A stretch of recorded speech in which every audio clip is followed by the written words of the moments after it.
ఆంధ్రప్రదేశ్‌లో ఉన్న విజయవాడ, తెలంగాణలో ఉన్న కాజీపేట మధ్య ట్రిప్లింగ్ పనులు చాలా వేగంగా కొనసాగుతున్నాయి. ప్రస్తుతం కేవలం కొంత మార్గం మాత్రమే పెండింగ్‌లో ఉంది. ఇప్పటివరకు పూర్తయిన భాగాన్ని ప్రధానమంత్రి నరేంద్ర మోడీ గారు జాతికి అంకితం చేశారు. ఈ మార్గం ట్రిపుల్ లైన్‌గా మారటం వల్ల ఈ సెక్షన్‌లో మరిన్ని రైళ్లను నడపటానికి అవకాశం ఏర్పడుతుంది.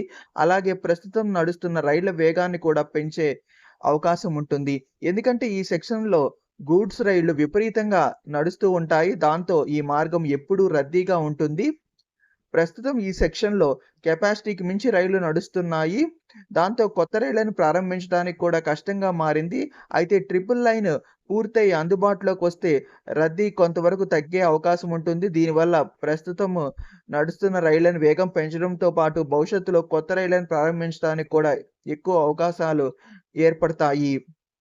ఎందుకంటే 3 రైల్వే లైన్‌ల పైన రైళ్లు ప్రయాణం సాగిస్తాయి కాబట్టి ఈ ట్రాఫిక్ మేనేజ్‌మెంట్ కూడా సులభతరం అవుతుంది.